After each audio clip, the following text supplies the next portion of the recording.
All right, following the Carolina Panthers' loss to the Atlanta Falcons, Ryan Hedrick, not a lot of energy in the Carolina Panther locker room or press conference. Carolina Panthers officially mathematically eliminated from playoff contention, unlike the Falcons, who are eliminated, but they still had a lot of energy. What's Carolina going to do against the Saints? And first of all, give me the tenor of the locker room in the post-game press conferences. Well, there may not have been a lot of energy, Kevin, but there were sure a lot of emotion. And Taylor Heinicke, as he spoke about his dad, his chin trembled one question into the press conference. Yeah, it was exciting.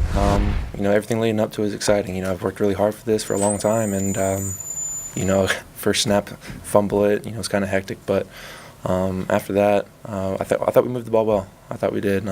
It's just, again, it's those red zone things that we got to figure out. Those guys are awesome, and they believe in me. So I wanted to give it my all for them, and I wasn't coming out of that game. That means a lot to me, that they have the confidence in me, and that they know that I'm going to fight for them, and they did the same thing back. We didn't give up this game. We fought to the very end, and that's all you can ask from us. And again, we'll go back and look at film tomorrow and see what we messed up on, but the effort was there. Obviously, it's just, again, those red zone mishaps that we've been having for the last several weeks that we just need to fix up. And the locker room was an odd feeling, because you knew guys were reflecting on a season that completely went awry. I don't even know if awry does it justice. They've lost 7 games. They haven't won since November 4th. Imagine that. They haven't won since November 4th, the game against Tampa Bay. The tenor in the locker room is absolute disbelief, Kevin. Disbelief at a team that basically choked a potential playoff season away. It looked like dysfunction on the sidelines with Thomas Davis and Captain Munnerlyn during the game, which was caught by the the broadcast on TV. So any comments from Captain Munnerlyn or Thomas Davis? Oh yeah, Captain Munnerlyn discussed the confrontation at length. There wasn't no love loss on there. He was just explaining to me, what happened on that play to him, and me being the guy that I am, I was just frustrated. I was frustrated because, big plays just kept happening. Nobody should be running in the middle of the field and our defense wide open, and I was just wondering what happened. So it was just a little emotion got involved, but at the same time, we let it go. Went back out there. That's just like my big brother, man. So there's no love lost at all.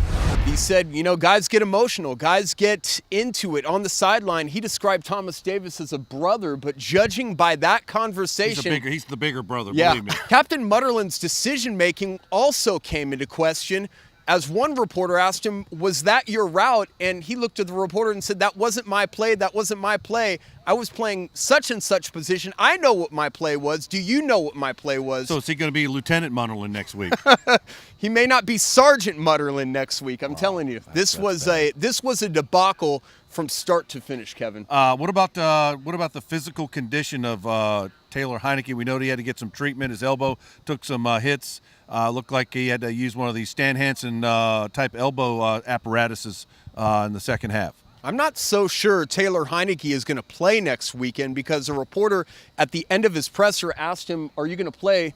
What is your status for next week? He said, I don't know. You have to run that by Coach Ron Rivera, who we're still wondering if Ron Rivera is going to be here next week himself. But Taylor Heinicke was really banged up. I'd be shocked if Coach Rivera wasn't here next week. Coach Rivera's he's a fine head coach. That's why he still has the locker room. And if he gets fired, there's going to be there's probably going to be 8 teams that are going to be hiring him that day. You believe? Absolutely. You believe with every fiber in your body every single molecule, every single atom, proton, and neutron in my body, Ron Rivera is a tremendous head coach and will be, if Carolina is smart, they will retain his services. So let me ask you this. How do you lose 7 games in a row and not lose a locker room? Kevin, like I said at the outset, they haven't won since November 4th. Every team they've played against has gone on and done great things. They've done worse here. Remember George Seifert? They lost 15 in a row here. Cost him his job, but Ron Rivera, unlike Coach Seifert, didn't lose the locker room. Rivera's a former player,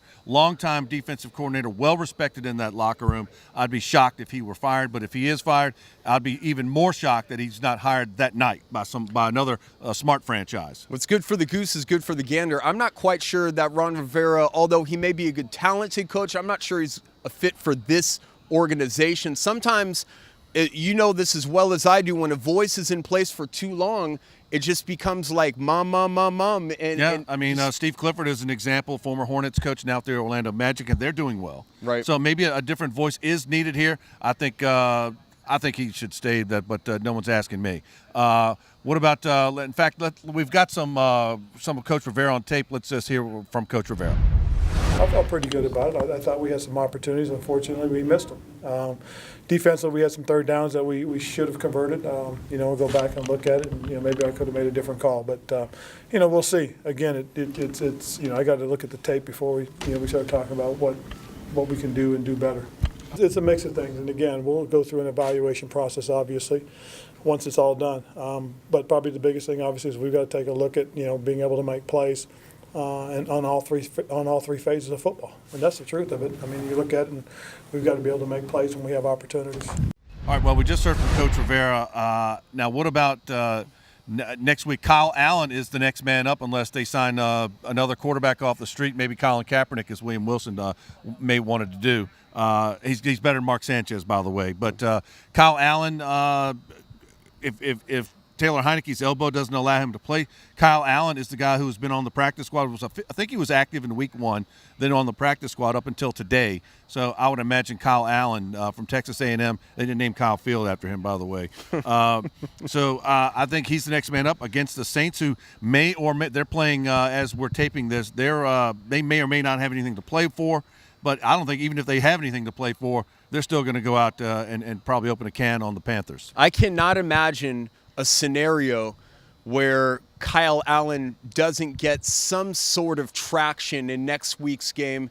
Taylor Heineke, to me, looked like a deer in headlights. Well, if the offensive line played like today, Kyle Allen will be in traction next week. What about Ryan Khalil? This is his last home game as a Carolina Panther. A great guy, one of the all-time great guys in Panther history. His name will be up next to the PSL owners and Mike McCormick and Sam Mills. A lot of room for names here, by the way. But Ryan Khalil, going to Hollywood, going to be a producer. I have mentioned that I am available for some Hollywood. So am I. I'll play extra if you'd like me to. He'll probably tell you the same thing he told me. He says he's not interested. Let's go hear from Ryan Khalil. My group, I'm very proud of the way my guys prepared and competed each and every week. I'm proud of the way my group continued to fill spots when guys went down and continued to ignore the outside noise and the criticism of our group. It takes a lot of resiliency to play offensive line. You know more than most.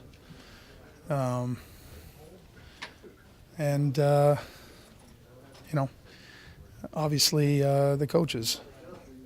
Coach Matsko in particular, he's one of the hardest working coaches ever been around, and when we've had success, a lot of it's been credited to him. All right, well, we just heard from Ryan Khalil, one of the all-time great guys, media favorite, and we really like him here at ADSN and all the other media outlets. We definitely want to thank Kevin Tolbert working with us. We've got Talking About Sports coming back next year. Keep it right here with ADSN. We've got the Hoodies Hoop Classic with Jeff Hood, and all those guys are doing a great job. Next week, Carolina at the Saints. We don't know right now if they have anything to play for. What do you think is going to happen with the Saints and the Panthers next week? I think the Saints are going to continue to play Saints football. I think they're going to roll the Panthers. I think there's absolutely one thing to play for on both sides, Panthers and the Saints: professional pride.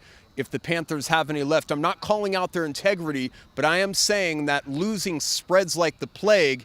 And the Panthers seem to have a bubonic case of it right now. They've lost 7 in a row. And honestly, Kevin, November 4th, if Rivera is around at the end of the season, I will be very happy. There's a report that he's coming back in 2019. I just don't know. I don't know how you can justify his existence here. Well, you justify it to the man who owns the team, David Tepper. Who said he's all about winning. And he's all about winning, and if he's smart, he'll keep Coach Rivera. That's my 2 cents, and I had to borrow one to make that statement. And ADSN1.com for all your Carolina Panthers, Charlotte Hornets, and Carolina sports news and notes all year long. Ryan, what's your website? CarolinaSportsLink.com. All right. So for Kevin Tolbert, Ryan Hedrick, this is Kevin Casey from Bank of America Stadium. Going money fast.